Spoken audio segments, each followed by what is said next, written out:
क्या आप लोगों के पास में पैसे की कमी है कि आप होटल का भोजन नहीं कर सकते?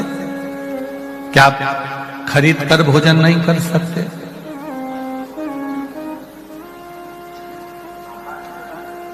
पर आप जब किसी मठ मंदिर में जाते हो, संतों के पास जाते हो, साधुओं के पास जाते हो, गुरुजन के पास जाते हो, माघ मेले में आते हो, कुबेरेश्वर बाबा की पवित्र धारा सीहोर में पहुंचते हो, तो सबसे पहला काम तुम ये करते हो कि हमें कुबेरेश्वर धाम की ही खिचड़ी को पाना है, होटल में नहीं भोजन करना।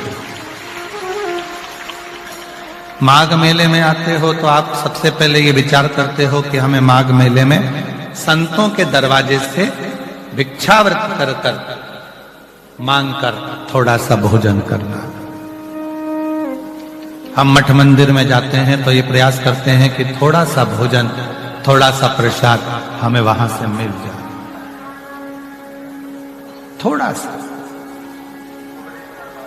और जब वो थोड़ा सा प्रसाद हमको मिलता है तो हमने अपने साल भर में जितना भी व्यर्थ का कुछ खा लिया होता है, व्यर्थ का कुछ पा लिया होता है, तो वो संत, साधु, मठ मंदिर या कहीं कुबेरेश्वर धाम की थोड़ी सी भोजन प्रसादी पाते हैं तो हमारे भीतर के जो गलत विचार हैं, गलत विकार हैं, वो धीरे धीरे समाप्त होते चले जाते हैं, धीरे धीरे समाप्त होते। उन विकारों को समाप्त करने के लिए संत के दरवाजे का, साधु के दरवाजे का, गुरुजन के दरवाजे का, शिव के दरवाजे का थोड़ा सा भाग जरूरी, थोड़ा सा।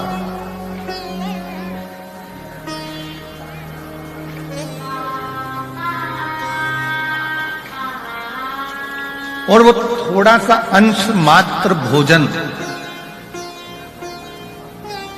वो थोड़ा सा अंश मात्र भोजन हमारे जीवन में सुख प्रदान करता है, थोड़ा सा।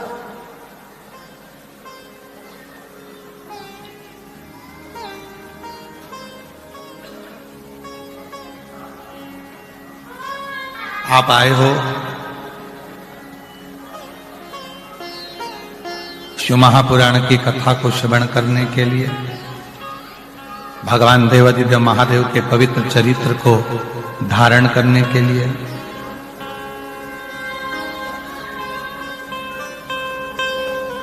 और दुनिया के लोगों को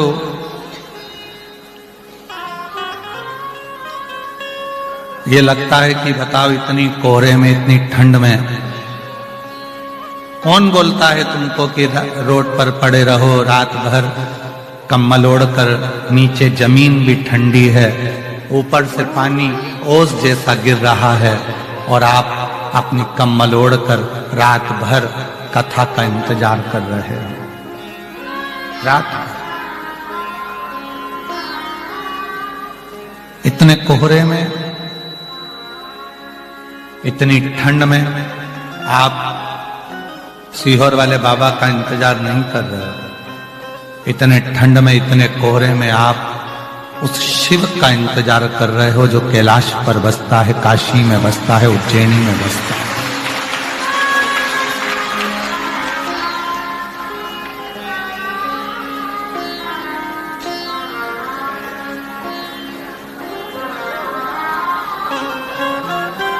शायद बाबा जी, शायद पूरी दुनिया में ऐसे शिव भक्त शायद ही मिलेंगे जो पूरी रात से कांपती हुई ठंड में बाबा का इंतजार करते हो, भोलेनाथ जी का।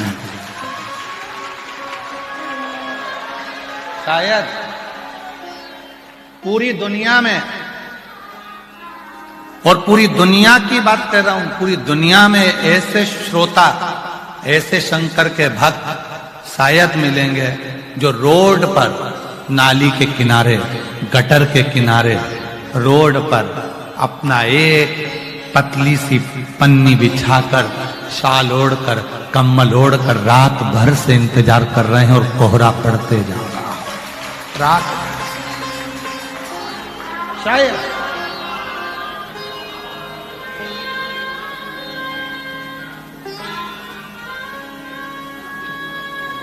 यहां आने से पहले एक बात कही थी आपसे।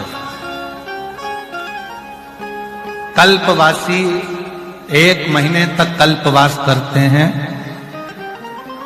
सत्संग करते हैं, भजन करते हैं और पुण्य कमाकर लेकर जाते हैं।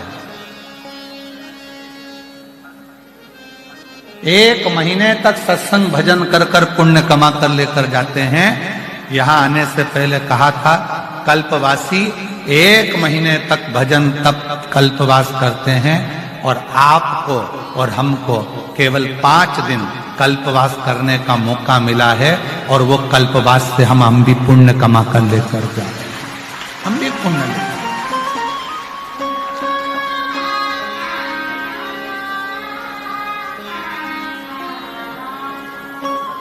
और मेरी जीजियों, कल्पवासी एक तंबू के अंदर, एक टेंट के अंदर रहे होंगे 1 महीना, पर आपने वो कल्पवास करा है कि खुले आसमान में रोड पर सोकर माई गंगा की गोद में संतों के आशीर्वाद से, साधुओं के आशीर्वाद से बैठकर रात निकालकर भगवान की कथा का रसतत्व ग्रहण करते हुए, भगवान की भक्ति को करते हुए अपने ये दिन निकाले, अपने दिन।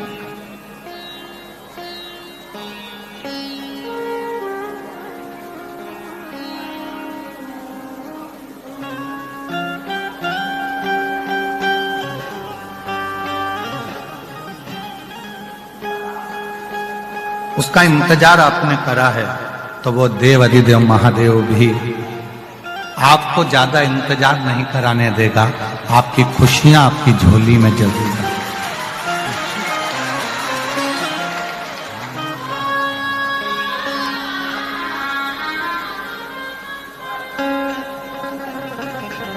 और सुन लो मेरे भोले त्रिपुरारी,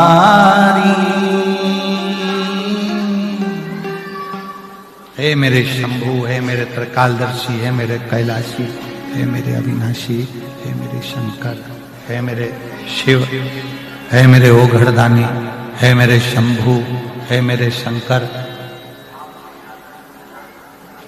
ये आपकी कृपा से कुछ हमें जो श्वास मिली है वो श्वास आज कृतार्थ हो गई, जो हमने गंगा जी के तट पर, त्रिवेणी के तट पर बैठकर, त्रिवेणी के घाट पर बैठकर ये पवित्र कथा का रसतत्व ग्रहण किया।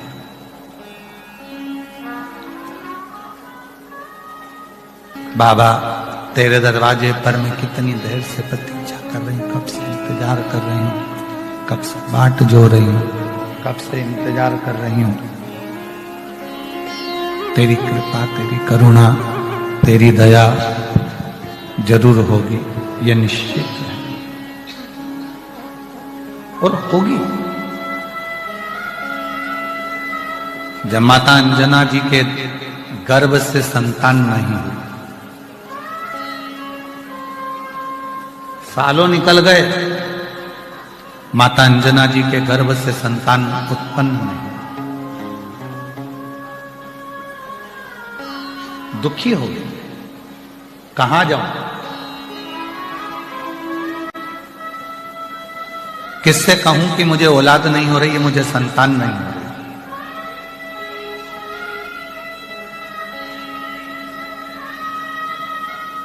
किससे जाकर मैं निवेदन करूं कि मेरे घर में संतान का सुख नहीं।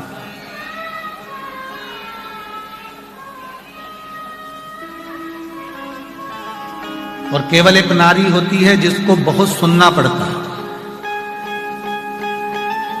संतान नहीं होती है तो लोग पुरुष को नहीं कहते हैं कि तुम्हारी औलाद नहीं हो रही है। संतान नहीं होती है तो लोग स्त्री को कहते हैं कि ये इसको औलाद नहीं हो रही है, संतान नहीं हो रही है, ये गर्भ से नहीं है, इसकी औलाद नहीं हो रही है, संतान नहीं हो रही है। अपशब्द भी अगर कहे जाते हैं तो केवल स्त्री को कहे जाते हैं।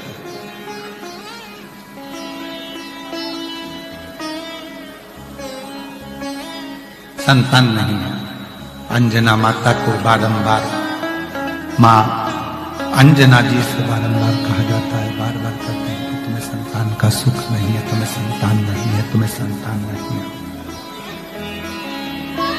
तुम्हें औलाद नहीं है, संतान नहीं है। थक गई माँ अंजना माता, सुन सुन के थक गई कि मुझे औलाद नहीं, मुझे संतान नहीं, मुझे संतान का सुख नहीं। तब माँ अंजना केसरी बाबा से बोली कि मेरे घर में औलाद नहीं होती है, संतान नहीं होती है, अब मैं किसको जाकर करूं, किससे निवेदन करूं, किससे प्रार्थना करूं? तो केसरी बाबा ने कहा, एक बेटी अगर अपना दुखड़ा किसी से कह सकती है तो वो अपने बाप से कह सकती है, अपने पिता से कह सकती है।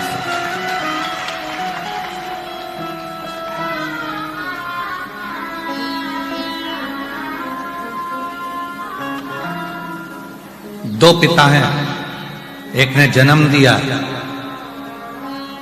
और दूसरे ने पालन किया।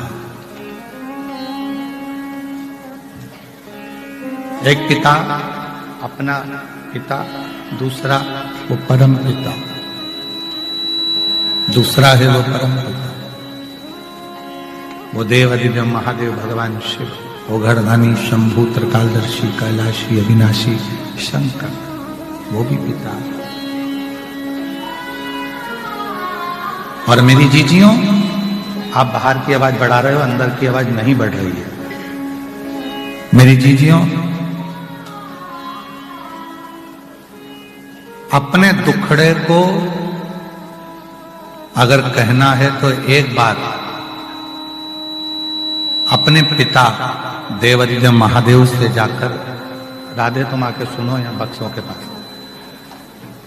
देवाधिदेव महादेव के पास, भगवान शिव के पास, भगवान शंकर के पास, भगवान शिव के पास जाकर, भगवान शंकर के पास जाकर अपने दुखड़े को जरूर कहना चाहिए। भगवान शिव से अपना दुखड़ा जरूर सुनाना चाहिए, जरूर।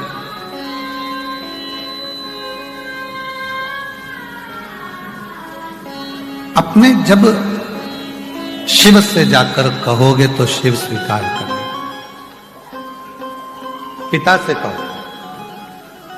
अंजना माता ने जैसे ही सुना कि मुझे अपने पिता से जाकर कहना है, अपने बाबुल से जाकर कहना है, अपने पिता से कहना है, तो अंजना माता गौतम बाबा के पास पहुंच गई और गौतम बाबा के पास जाकर माता अंजना ने निवेदन किया। पिताजी बोले, आज तू आ कैसे गई? तू तो कभी आती नहीं थी, समय नहीं मिलता था तेरे को, और तू आज आई है, क्या बात है, तेरे को कैसे आना हुआ? अंजना माता कहती हैं, पिताजी बहुत दिन से मन में एक दुख है, एक दुख है।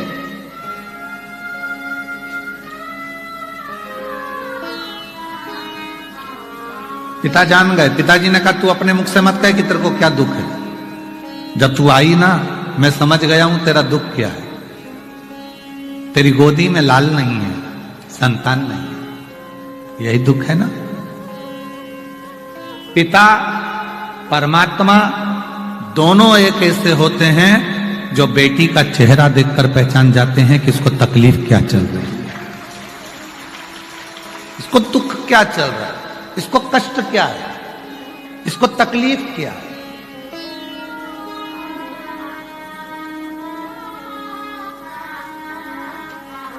क्या दुख है इसकी जिंदगी में, एक पिता जान जाता। लोग कहते हैं कि बेटी की विदाई में सबसे ज्यादा मां रोती है, पर शिव महापुराण की कथा कहती है कि बेटी की विदाई में जितना बाप रोता है उससे ज्यादा दुनिया में कोई नहीं रोता, कोई नहीं। बेटी की विदाई में जितना रोता है वो बाप रोता है, बेटी की विदाई में जितना रोता है वो पिता रोता है। जब मां जगतजननी पार्वती जी, जब माता पार्वती जी, जगतजननी पार्वती जी जब विदा हुई, पार्वती माता जब विदा हुई, शिव पुराण वर्णन करती है कि 18 रात्रि तक हिमालय राज ने भोजन तक ग्रहण नहीं किया। कितनी रात्रि? 18। हिमालय राज भोजन नहीं करते हैं पार्वती की विदाई के बाद में। 18 रात्रि तक भोजन नहीं करते। मैनावती कह रही हैं, भोजन तो कर लो, भोजन तो कर लो। जैसे ही भोजन की थाली के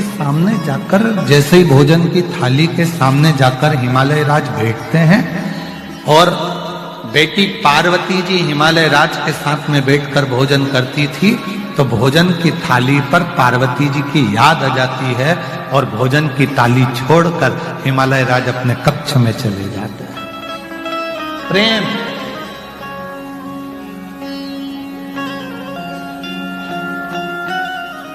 स्नेह, वात्सल्यता, करुणता, चले गए। 18 रात्रि निकल गई, हिमालय राज ने भोजन नहीं किया।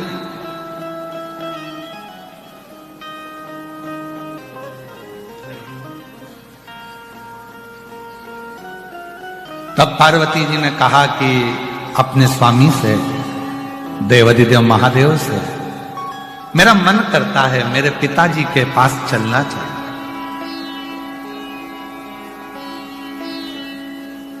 मेरे पिता के घर चलना चाहिए।